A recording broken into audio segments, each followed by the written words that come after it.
We know all 48 subclasses that will appear in the 2024 D&D Players Handbook. It's finally happening! Wizards of the Coast has officially opened pre-orders for the 2024 Players Handbook, and with it comes a ton of new information about the future of Dungeons & Dragons. Now, included in the preview pages provided to press ahead of the pre-order launch was the first page of the PHB's second chapter, which includes brief listings of all 48 subclasses. If you want a single video that details what made the final cut for the 2024 Players Handbook, we've got you covered. Now, before we break down which subclasses appear in the Player's Handbook, be sure to hit those like and subscribe buttons to stay up to date on all D&D and tabletop RPG news here at the Character Sheet. Now, each one of the 12 core classes in the Player's Handbook gets 4 subclasses, and almost all of the core classes had their subclasses transition over from the 2014 Player's Handbook. A few got either new subclasses or subclasses taken from other D&D expansions. Now, there are 2 classes, the Cleric and the Wizard, that actually saw some of their subclasses get cut from the Player's Handbook, but we'll talk a little bit more about that when we get to the classes.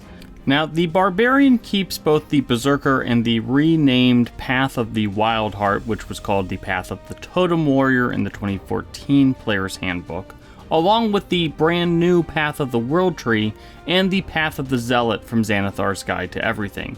The Berserker is your traditional rage-focused barbarian. The Wildheart, previously the Totem Warrior, adopts various buffs based on animal spirits or connections with animals during rages. The Zealot has a rage powered by the gods, and the new Path of the World Tree is focused on using the power of the multiverse and the World Tree to grant buffs, move friends and foes, and eventually teleport to other locations. The Bard, meanwhile, gets both its College of Lore and the College of Valor back, along with the new College of Dance and the College of Glamour, once again from Xanathar's. The College of Lore is a jack-of-all-trades that collects knowledge wherever they go and can dip into various spell lists from other classes, while the College of Valor is basically a warrior bard that focuses more on martial combat. The College of Glamour is focused on illusions, and the College of Dance is a new dexterity-based subclass that should boost a bard's ability to move around the battlefield, stay out of trouble, and to surprise foes when they are caught in a corner. Now, as we mentioned earlier, the Cleric is one of the few classes to lose subclasses in the 2024 Player's Handbook. The Life, Light, Trickery, and War domains all made it into the 2024 Player's Handbook, but the Nature and Tempest domains both didn't make the cut, and the latter of which removes one of the more powerful offensive Cleric subclasses from the table. Now, the Life domain is your pure healing Cleric. The Light domain focuses on banishing darkness, so think of a lot of light spells. The Trickery domain is all about creating duplicates, think Jester from Critical Role. And the War domain is a War Cleric that helps allies hit their foes and helps the Cleric hit even harder when using a weapon. Now, the Druid brings back the Circle of the Land and Circle of the Moon, along with the brand new Circle of the Seas subclass and the Circle of the Star subclass from Tasha's Cauldron of Everything. The Circle of the Land is a nature-focused subclass, while the Circle of the Moon focuses on wild shaping.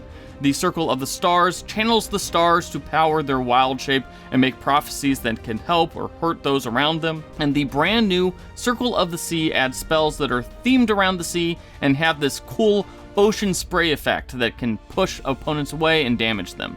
Notably, the Wildfire and Spores-focused Druids didn't make the cut in the 2024 Player's Handbook, and those were both pretty popular options for Druids in recent years. Now, the Fighter brings back the Battle Master, the Champion, and the Eldritch Knight, all once again from the 2014 Player's Handbook, along with the Psionic Psi Warrior.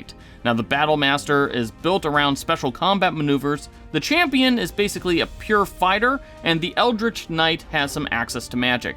The Psi Warrior, meanwhile, has psionic abilities that it can use in combat. Now, a lot of the fighter subclasses that could have used some love didn't make the cut, including the Arcane Archer, the Cavalier, and the Rune Knight. Now, the Monk has supposedly received a major overhaul, and monks now become warriors when choosing a subclass instead of following a certain way. Now, the Warrior of the Open Hand, the Warrior of the Element, which is a renamed version of the 4 elements from the 2014 Player Handbook, and the Warrior of the Shadow all return. along with the Warrior of Mercy from Tasha's Cauldron of Everything. Open Hand Monks are your classic unarmed fighters. Element Monks are inspired by Avatar: The Last Airbender, and Shadow Monks are focused on stealth and subterfuge, probably the closest thing that we have to a ninja in this game. The Mercy Monk is both a healer and someone who can harm using their, knowledge of healing. The Paladin brings back the Oaths of Devotion, Vengeance, and the Ancients in the 2014 Players Handbook, plus the Oath of Glory from Mythic Odyssey of Theros, which was a Magic the Gathering source book released a few years back. Devotion Paladins are your classic holy warriors, Vengeance Paladins are all about punishing enemies, and the Oath of the Ancient are your green knights with ties to ancient primordial magic. The Oath of Glory is all about heroic feats and emulating the concept of a mythic hero. Notably, the Oathbreaker does not appear in the 2024 Players Handbook, nor does the Oath of the Watcher. So those are some notable Paladin subclasses to not appear in the 2024 Players Handbook. The Ranger is another majorly reworked class in the 2024 Players Handbook. Both the Hunter and the Beastmaster appear in the new rulebook, along with the popular Gloomstalker and Fey Wanderer options. Now, the Beastmaster is all about having a magical animal as a companion, while the Hunter is described as having martial versatility, and that's pulled straight from the description in the 2024 Players Handbook. Meanwhile, the Gloomstalker specializes in hunting dark foes, think kind of like The Witcher, and the Fey Wanderer harnesses magic from the Feywild. A couple of the more notable subclasses omitted from the new Player's Handbook includes the Monster Slayer and the Swarm Keeper, the latter of which allowed you to summon bees to do your dirty work. So, the Rogue brings back the Thief, Assassin, and Arcane Trickster along with the Psionic Soul Knife. The Thief, of course, is the classic Rogue build. The Assassin specializes in ambushes. I guess that also, you could say, is kind of like a ninja-themed subclass. They also now do stuff with poison, and the Arcane Trickster combines stealth with spellcasting. The Soul Knife is another psionic build. You literally have a knife that you form using psionic powers. I guess Psylocke. Left out of the book was the Inquisitive, which specialized in non-combat abilities, the Mastermind, and the Swashbuckler, which almost made the cut, but was dropped late in the playtest process. The Sorcerer brings back both Draconic Sorcery and Wild Magic, along with the psionically themed Aberrant Sorcery and Clockwork Sorcery. Draconic Sorcery is basically what the name sounds like, with the Sorcerer tapping into the power of a dragon. Meanwhile, Wild Magic utilizes Chaos Magic, while Clockwork Sorcery focuses on the cosmic forces of order. The Aberrant Sorcerer is the last of the psionic subclasses. Again, you use your mind. It's, you can use your mind to move things or hurt people. Some notable exclusions include Shadow Magic, the Divine Soul, which crossed over Sorcery and Cleric abilities, and Lunar Sorcery, which was a pretty cool subclass that played on the various phases of the moon to empower certain abilities. Now, the Warlock, their abilities are derived from pacts with powerful entities, and the Archfey, Fiend, and Great Old One all return from the 2014 Player's Handbook. The Archfey utilizes Fey magic, the Great Old One allows for Eldritch incantations, and the Fiend is, someone is, a devil or a demon. So you make a deal with the devil, literally. Joining those three is the Celestial, which provides a counterbalance to the Fiend and empowers the Warlock with powerful divine spells. Two major exclusions are the popular Hexblade option and the Undead and Undying. Actually, technically, those are separate options there, so I guess three major exclusions. Both the Undead and Undying allowed Warlocks to make bargains with Liches.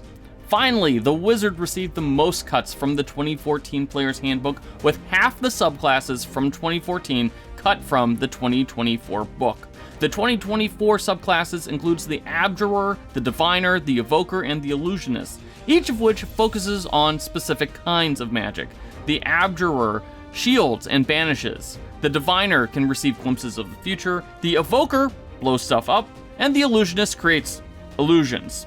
Necromancy, Enchantment, Conjuration, and Transmutation were all cut from the book, and also not appearing is the Bladesinger, which, good. Let the hate flow through you. If your favorite subclass did not appear in the 2024 Player's Handbook, don't be too alarmed. You can still use your old Player's Handbook and those subclasses. You just basically can't use the 2024 class rules with a 2014 or older subclass. The 2024 class rules have to be used in conjunction with a 2024 subclass. We're guessing that in the next few years, D&D will go and redo all of the subclasses that were in the older books, so soon you'll be able to use rebalanced versions of all your favorite classes and subclasses if yours doesn't appear in the Player's Handbook. Now, we'll dive more into the subclasses in the coming weeks and months, but let us know if you were surprised by what made the cut and what didn't in the comments section, and don't forget to hit those like and subscribe buttons.